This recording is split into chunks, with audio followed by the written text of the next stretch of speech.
that to reach an exalted state of awareness, like you've done, necessitates the death of the ego principle.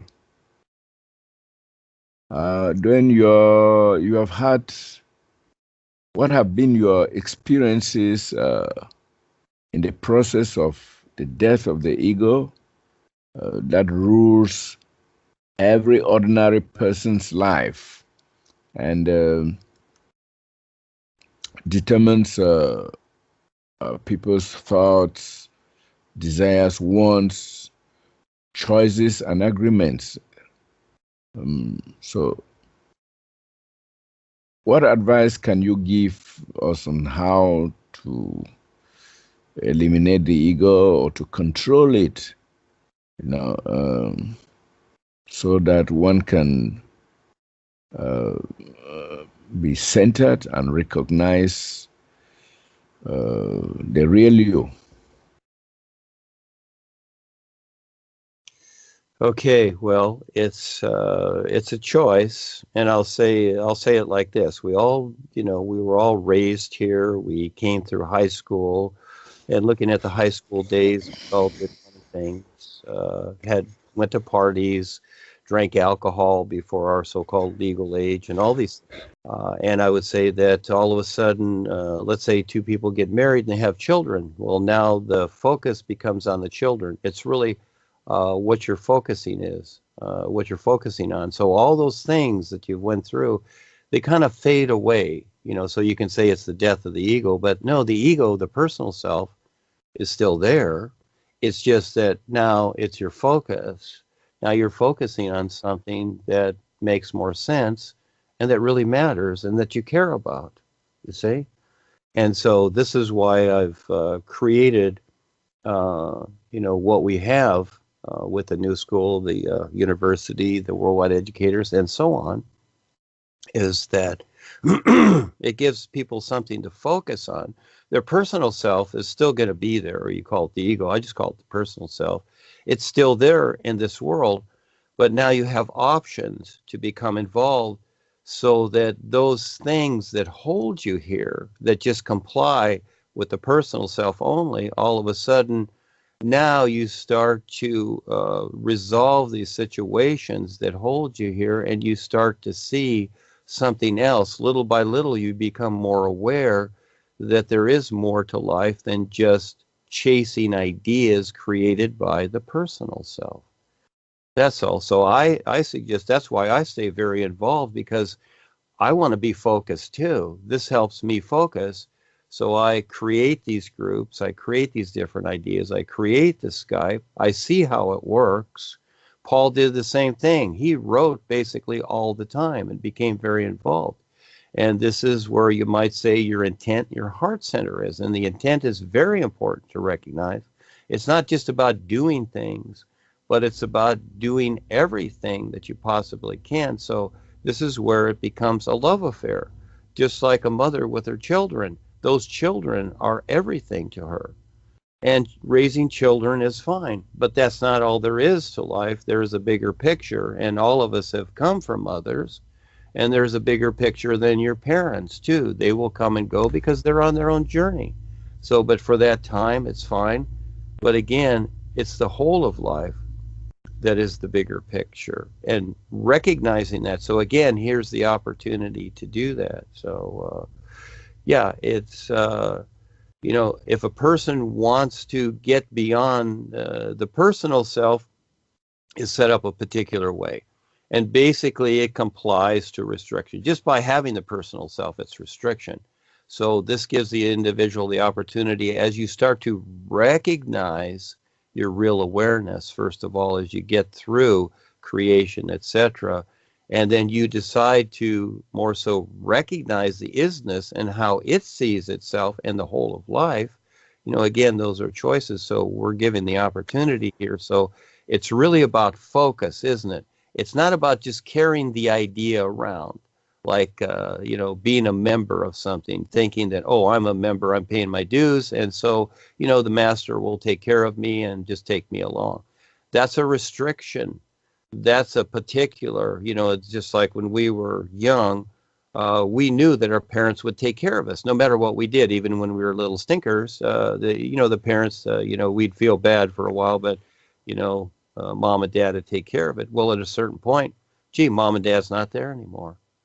And at a certain point, you have to face yourself in the whole of life. So at what point will that be? So I suggest, this is why I've created everything that I have, is to get involved in some way, take part, and as you become more aware, all of a sudden it's going to be like, oh, now I see what's going on. And a good example is, Miss Sandy. Is Sandy here? Sandy, are you here?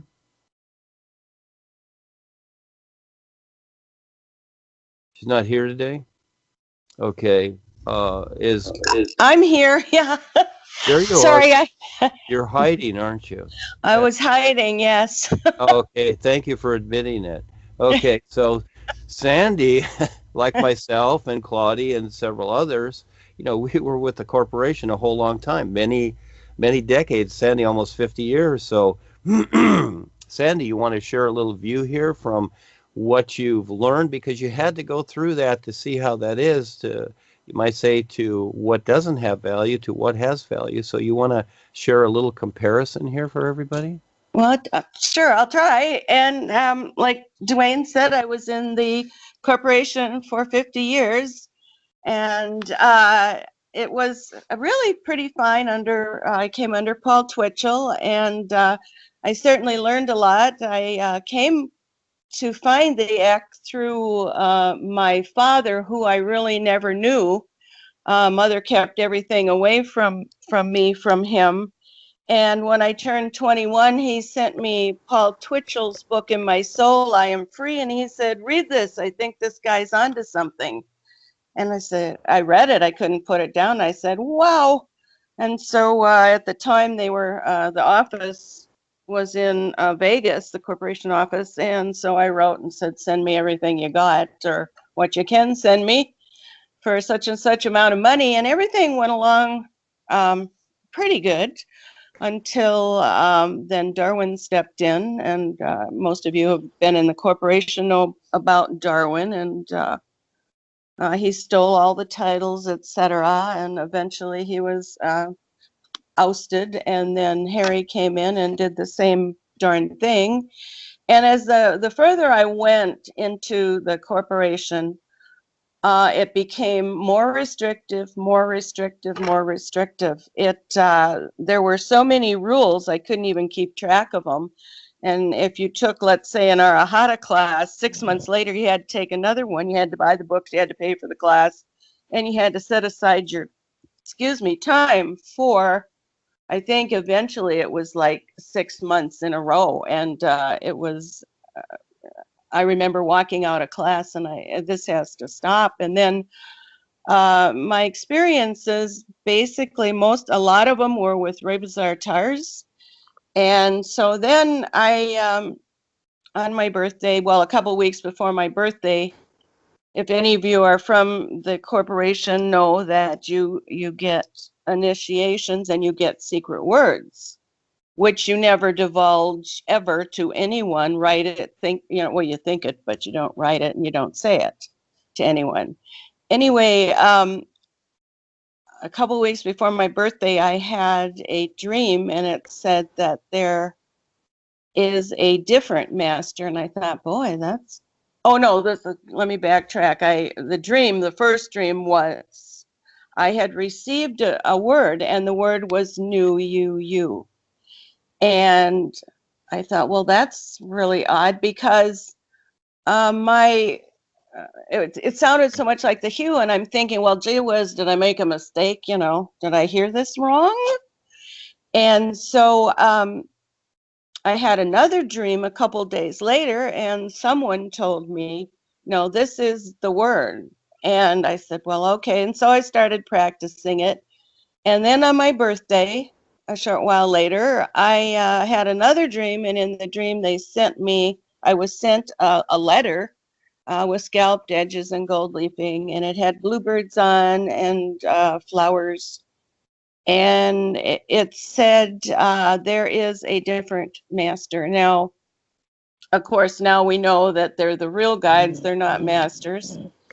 And so I said, wow, this is really interesting. And so I went to the internet and I looked up NewUU, and lots of things came up, and I was reading, just it was like I couldn't get enough of it. And so I quickly ran downstairs and said to my husband, you better read this, you have to read this. And so he did. And we quit Eckankar probably just a short while after that, maybe a week or so. And I remember calling to the office and saying that my husband and I wish to not belong anymore. And of course, they tried talking you into, well, you know, you can take a hiatus for a year and then decide what you want to do. And I said, no, thank you. We were finished. And then she said, well, maybe you just want to stay on for a little while and keep getting your Mystic World, which is a I don't know, publication every 3 months or so. Now, used to be every month, and then it went down. And so I said, no, thank you. Why waste this postage, because I wasn't going to read it anyway. And had a couple letters from them after asking for this back and that back and etc. Because at the time I was an initiator, I was an ESA, I was Arahata, etc. And so, of course, I never sent them back. And then the letters eventually stopped coming. I was getting about one a week and asking me for things back and asking, you know, why I wasn't a member anymore. And, well, I found the NewUU. And to come into the NewUU is really one of the most real side things I have ever experienced. It's wonderful of the real things with the is.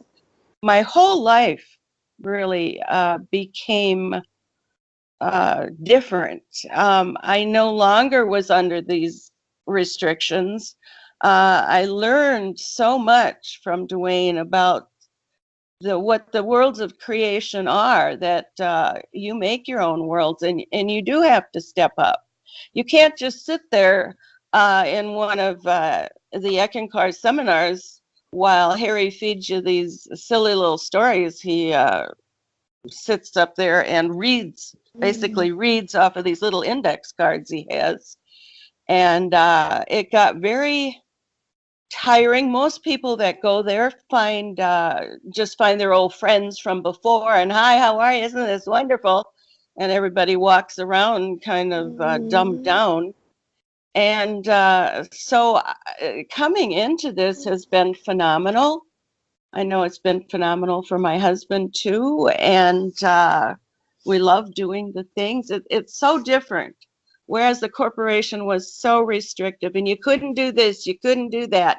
You had to do this, you had to do that. And it was becoming like a church. It really is a church nowadays. And you have a worship service, you have guidelines, you have this, you have that. And it just about makes you nuts. And all the people I knew in the city that I'm in, with the surrounding cities, they don't even speak to me anymore. We had a couple of them where we took a couple of Duane's things, and well, I just was kind of ousted out of the friendship circle, which is fine. I have new friends now. It's great. It's wonderful. Is that any questions? Or I don't know if you want me to say anything else. Well, that's plenty. There'll always be time for more. You're a sweetheart. So the basic idea, young lady, is that there really is a difference, isn't there, from the old world to the new now. There sure is. There sure is. Yes, there is. So, yeah, we're doing a lot. So, as you become involved, and the idea here is that, you know, when I saw you come up and what was going on, and I saw Sandy on the real side. It was very interesting, my experience with Sandy. I saw her coming through on the real side. And actually, it was in an auditorium, but scalloped up like bleachers to where Harry was sitting down there on the stage talking, and it's scalloped up like these theaters that they have to where they're like you know, like I said, bleachers on up. And so I was on the very last row up there, and I could see certain people here and there. It wasn't full. It was just there was people here and there. As you go down the rows, I would say maybe there's at least 50 rows going on down. And I could see a person here and there and whatever. And so they were kind of, the idea is that they were at different stages of moving up, you might say, from the stage area. Normally the stage area, the seats are down, but these are all way up, and I could barely see Harry. Just got a little peek of him through the people. But right in front of me, the row right in front of me, there was a whole bunch of people there. And right in front of me was Sandy, and Paul came over and kind of bent over and whispered to her. He kind of walked from the left side to the right. He was kind of like people are moving through the row there, and I didn't hear him say anything, but I heard Sandy say, "Oh, that's Duane." And so he had whispered to her, "Oh, you know, something like, well, Duane's sitting right back of you." And so all of a sudden, she was right in front of me, in the aisle right there, sitting right in front of me. And she just stood there still. She didn't really say anything. And then I looked to my right, a couple seats down, and there was Joni, and she had her legs in front of her. Of course, she's sitting in the chair, but she had her hands, you know, faced up on her lap, so to speak, on the end of her knees, and then she just put her face right down in her hands because she was very disturbed about the fact that Sandy had woken up and all of a sudden was seeing what was going on. So Joni's sitting to the right of me, that's future, and she's very disturbed about all that this is going on. So, and Sandy had an experience the other day she shared, I'll just say it real fast. Again, confronted with Joni and how she is not happy at all. She just kind of gave Sandy a stern look and then stepped back. Well, I said, Sandy, that's Joni's 2 seconds there, and that's all she's got because she's done. You know, so again, she, you know, it's her attitude, etc. But when I first saw what Sandy wrote, she wrote it, and Ava and I made an image of it. I didn't even ask her. We just made this image, kind of like what she described, and we started passing it around. 50 years, I called it 50 years in Eckankar. And so I take these things and I kind of market them out there just to bother people a little bit and see if they'll wake up. But yeah, for those that have been through something and they've been in it a while, and now Sandy, we're very involved. Sandy's made her president of the homeschool. She's very involved with that and other things too that we do on a daily basis. So the idea here is that, yes, there really is a difference. And from all those years, yes, you needed that. You needed to go through that, excuse me, like high school. But now that you're out of that, you look back and you see, wow, you know, I needed to see what I didn't know to realize and understand what I can know and recognize right now. So, yes, there really is a big difference, and very fast, huh? Very fast.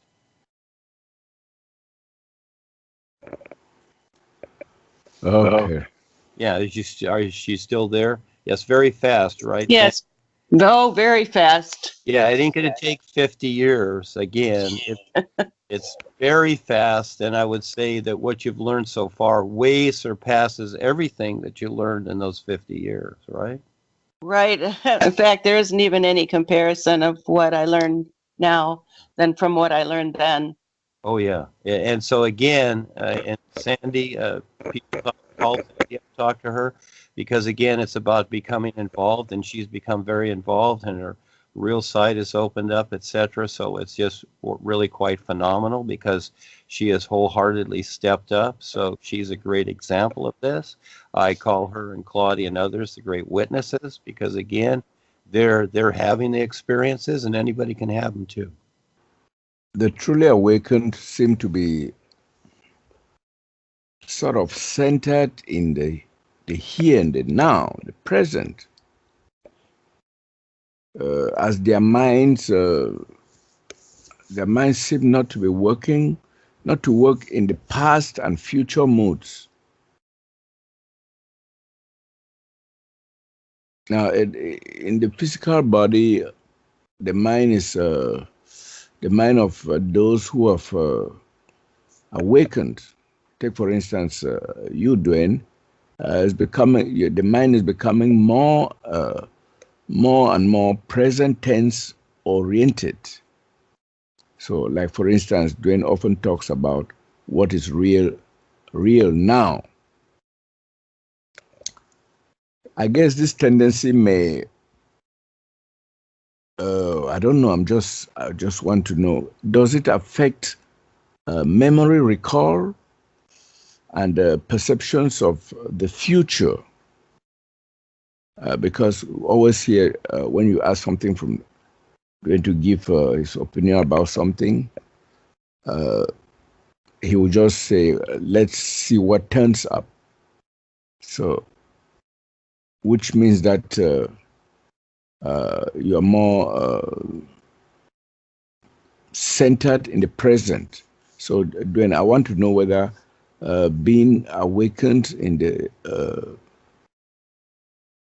as you are, or any other person who is awakened, who is already aware, whose awareness has reached a certain level, does it suffer from some kind of memory recall or inability to talk about the past well or the future? I don't know, Duane. Well, I understand, Charles, because again, you've been raised, you're an educator, you've been raised with your literal senses for the most part, and you've accepted that. That's your job. You see, you're very literal according to the world, because the world has been set up to be literalized. In other words, black and white, this and that, up and down, left and right, good and bad, right and wrong, etc. That's the literal world, and it's understandable. We learn to better recognize the literal world, but the literal world is not the end result of everything. So again, like the God idea, well, God is absolute. Well, no, there's no such thing as an absolute in creation, because creation is cause and effect. There cannot be absolutes here. So yes, the reality is that we've been taught past, present, and future. We've been taught that these things exist. They only exist in each individual's mind according to what they agree to that idea is for them. That's it. The reality of life is now. It is right now. But more than that, the recognition of what it is. This is an isness. You know, Eckhart Tolle talks about now, you know, specifically, and he refers to the spiritual stuff, etc. So again, he's referring to the now in creation. That's what he's referring to. He's not referring to the isness. So that's, you might say, that's a more so position. That's what where I've taken the word more and so and put it together, made my own word. It's the more so position. Okay, so, but it's not up or down or left or right, higher or better or worse. It's an isness that we're all in, and it's up to you to recognize it, or you don't. You see, you have that choice. And what's so cool about the isness is, again, it's all complete. So the ideas of past and future and whatever, when we've experienced something, we call it the past. Oh, yesterday I went to the park and played ball with my dog. Okay, so we refer to that as the past. That's our reference. But that's still all here and now. And when people pass on, we're going to get more into this too, because I'm going to have some fun with this. Ava and I are going to make up images, this passing on thing. Nobody goes anywhere. Everything is here now. It's just where you focus and what you decide. So, and the future, that's come to be. In other words, the future, so-called, is those things that you will be experiencing because of what you decide. And of course, we're in a world where things are also decided for us. So things are going to happen whether we decide them or not, right? So, you know, life goes on is the idea, but, you know, creation goes on, etc. So we look at that as future, but really it's all now. And the best part of recognizing and just being here now, that's the first step, is that everything is available to everybody right now.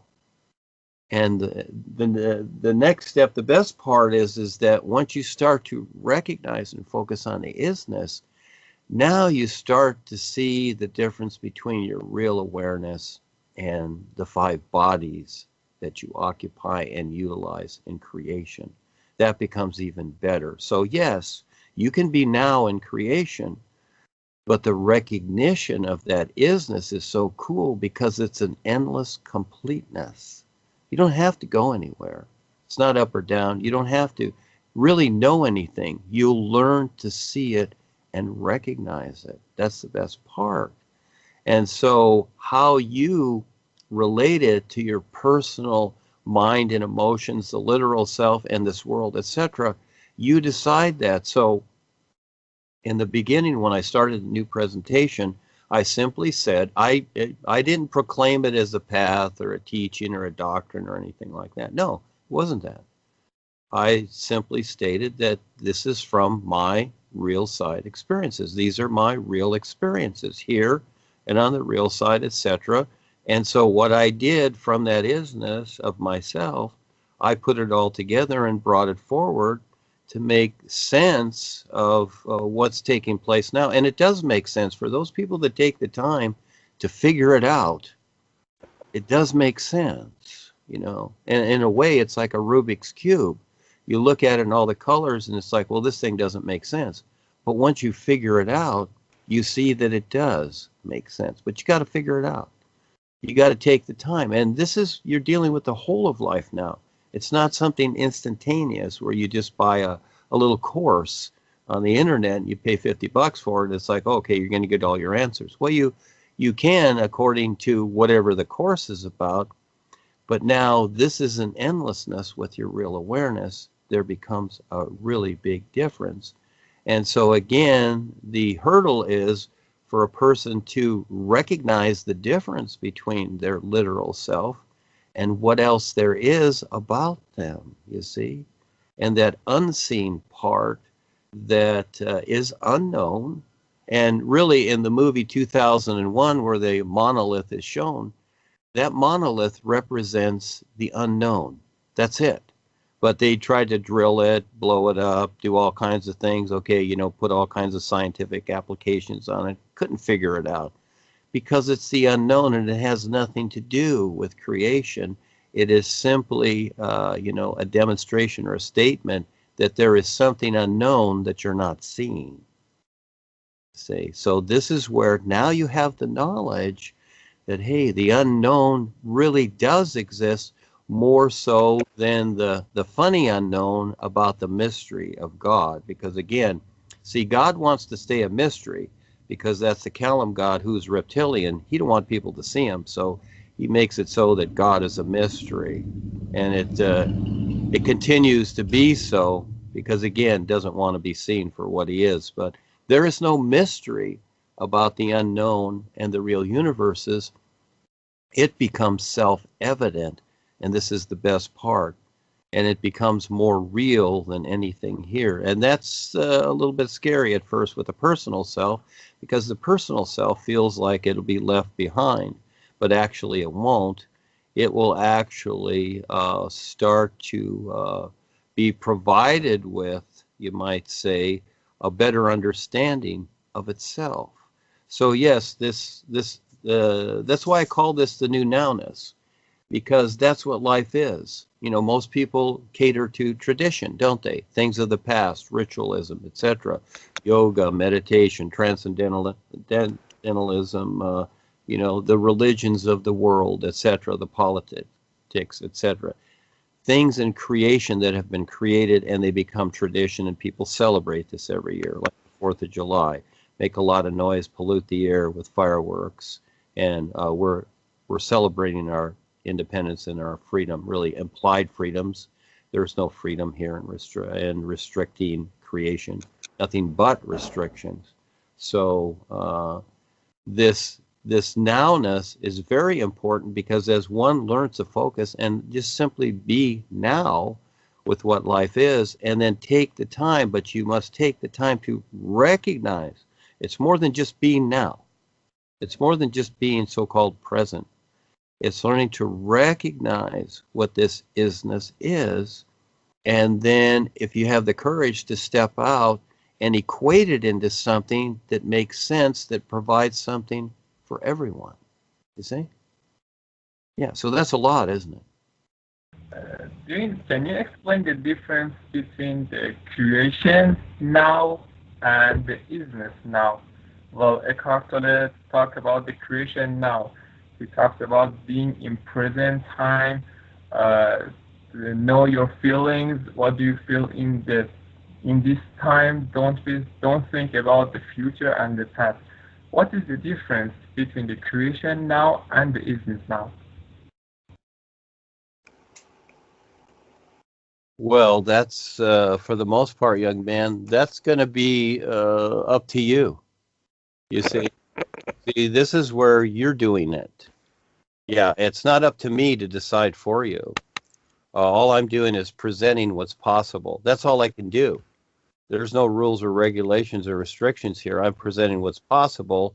And so again, it's like we have a football team here, and you'd like to play football. Well, yeah, it's possible that you could do that, but you got to get yourself ready. So, you know, the difference between creation and the real universe is that's something that only you can recognize for yourself, and then doing the best you can to present it. So again, as a person that's still asking the questions, they need really to take the time. You know, it's like asking the teacher, well, you know, you gave me this assignment, but I still can't figure out the answer. So could you just give me the answer?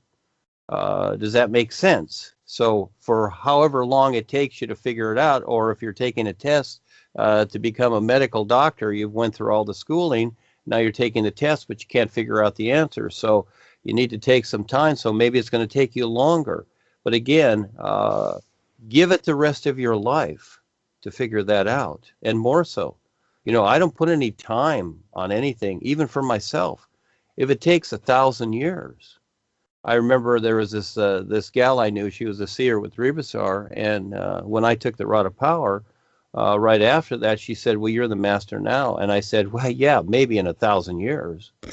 The idea is that, no, just like the president, just because you take the title, that doesn't mean anything. So recognizing all that, that's huge.